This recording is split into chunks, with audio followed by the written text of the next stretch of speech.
Nyt kun Suomen kulttuurialalla pelätään tukien leikkausta, on ehkä aika katsella, että mitä esimerkiksi elokuva-alalla on saatu aikaiseksi näillä tukirahoilla.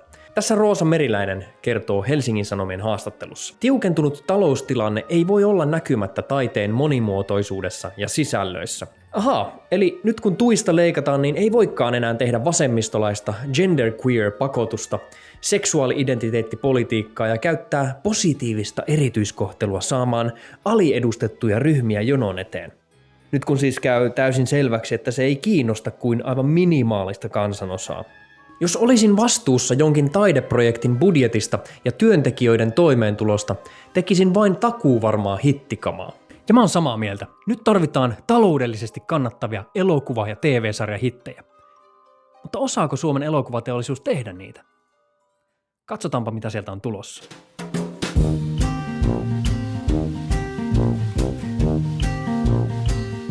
Sebastian.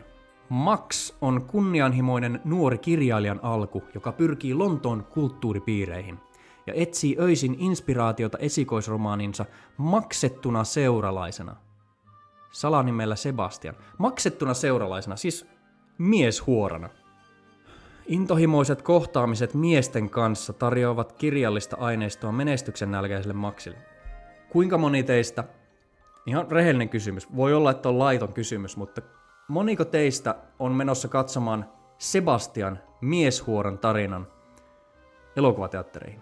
300 000, teidän rahaa. Mieshuoran tarina, Sebastian. Kiinnostaako naisia? Meneekö naiset katsomaan tätä?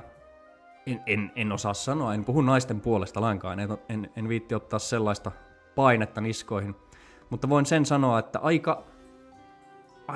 aika pieni prosentti suomalaisista miehistä menee katsomaan. Sen voi luvata. Taas lisää parvet. Menestyvä afrosuomalainen jalkapalloilija Valeria valitaan joukkueen uudeksi kapteeniksi. Girlboss. Uusi asema luo paineita ja epämukavia tunteita, kun hän etsii omaa totuutta. Oma totuus. Siis on olemassa objektiivinen totuus, mutta sitten on oma totuus. Ja oma totuus on tietysti kaikista tärkein. Se voi olla mitä vaan.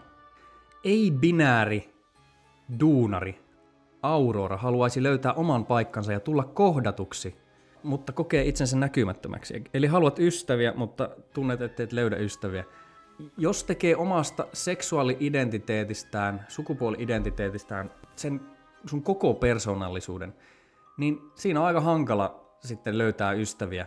Sä löydät ystäviä niistä samoista pienistä kerhoista, joilla on samanlaiset ajatukset, mutta jos sä haluat laajentaa sun elämän kokemusta, maailmankuvaa, niin sun pitää pienentää se oma seksuaalinen identiteetti pieneksi osaksi sun elämää.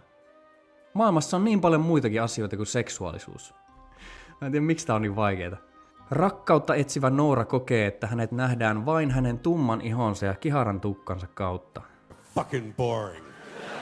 Rasistiset kommentit kaikuvat läheisiin ihmissuhteisiin ja saavat Nooran epäilemään uuden ihastuksensa tarkoitusperiä. Valkoisissa tiloissa kasvanut Selma. Valkoisissa tiloissa. Mitä tää tarkoittaa? Look at all this white space! Tää on tämmöstä orwellilaista newspeakia taas. Valkoisissa tiloissa. Voisitteko elokuvan tekijät ystävällisesti selittää elokuvayhtiö Aamu, että mikä on valkoinen tila? Onko se mielentila? Vai onko se fyysinen tila? Mä haluan tietää, onko se siis valkoinen huone jossain, siis mielisairaalassa, no niin. Mielisairaalassa kasvanut Selma jää harjoituksissa kuoronsa kanssa lukkojen taakse maanalaisiin tunneleihin. Selma joutuu etsimään omaa tietään ulos ja kohtaa pimeydessä oman painajaisensa suomalaisuuden muotista. Dumb, trivial shit. Nämä elokuvan tekijät vihaa sua. Niiden mielestä kaikki suomalaiset on vaan rasisteja, sikoja, fasisteja, misogynisteja, istejä. Ja ne haluaa muuttaa sut omaksi kuvakseen. You could call it activism. Art is not activism and art is not journalism. Otetaan bingo. Kuinka monta checkboxia tämä yksi synopsis tästä elokuvasta sisältää? Nuori aktivisti Piera Niilas Haaveilee sorrosta vapaasta yhteiskunnasta. Totta kai. Yhdessä oman saamelaisyhteisönsä kanssa hän osallistuu omia oikeuksiaan koskettavaan poliittiseen keskusteluun. So interesting. Hiljainen mies on mietteliäs kulkiessaan kaupungin kaduilla. Hän näkee viitteitä monien muiden kokemuksista. Mitä tuo tarkoittaa tuo viimeinen? Hän näkee viitteitä monien muiden kokemuksista. Siis sä näet ihmisiä ja sä ymmärrät, että niillä on kaikilla oma elämä, omat tarinat. Wow, uskomaton realisaatio. Fiktiivinen Parvet-elokuva pohjautuu tosielämän tilanteisiin ja tekee tilaa tarinoille, joita ei kuulla. Siis vähemmistön tarinoille vai? Eihän me saada mitään muuta kuin vähemmistön tarinoita nyt. Se on niin kuin kaikki palstatilaa kaikissa artikkeleissa ja kaikissa näissä elokuvissa on pelkästään vähemmistön tarinoita, joita ei kuulla. Jos susta tuntuu siltä, että sun on pakko olla päähenkilö yhteiskunnassa, niin ehkä sun pitäisi mennä sinne valkoisen tilaan sitten. Episodielokuva katsoo rehellisesti rakenteista, joiden osa olemme. Kuka näitä kirjoittaa? Mä haluaisin, että joku äidinkielen opettaja antaisi nyt kunnon läksytyksen näille ihmisille. Haurun ja Gaudeloffin ohjaama elokuva on toteutettu yhteisöllisin menetelmin. Kommunistit. Siis kukaan ei ollut johtavassa asemassa. Menee aina hyvin kaikki projektit, jos kukaan ei johda. Se on luotu ainutlaatuisesti 70 henkisellä työryhmällä. 70 henkeä tähän on tarvittu. Se on luotu 70-henkisellä työryhmällä, joka valittiin avoimilla hakemuksilla ja joka pääsi vaikuttamaan elokuvan sisältöön ja tuotantotapoihin.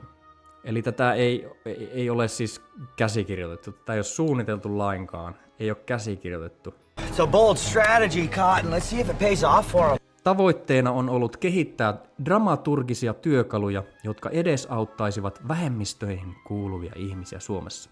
Suomen väkiluku yhteensä huhtikuussa 5,6 miljoonaa, joista 2 779 000 miehiä, 2 834 000 naisia. Eli naiset ovat enemmistö tässä maassa. Me olemme siis miehinä vähemmistöjä. Missä meidän elokuvat on? Missä on vähemmistömiesten elokuvat? Tämä Parvet on saanut 500 000 euroa teidän rahaa. No niin, ehkä se on epäreilua ottaa tällainen pieni slice vaan tulevista elokuvista. Katsotaanpas sitten vaikka viime vuodelta, mitä on tullut elokuvateattereihin. Tämä kulki aiemmin nimellä Merivuokot silloin, kun se haki tukea. Nykyään se tunnetaan nimellä Järjettömän paska idea. Mikä kuvaa tätä elokuvaa erittäin hyvin. 17 000 kävi katsomassa tämän Järjettömän paskan idean. Sen budjetti oli 1 625 000 euroa. Siitä elokuvasäätiön tukia 736 400 euroa.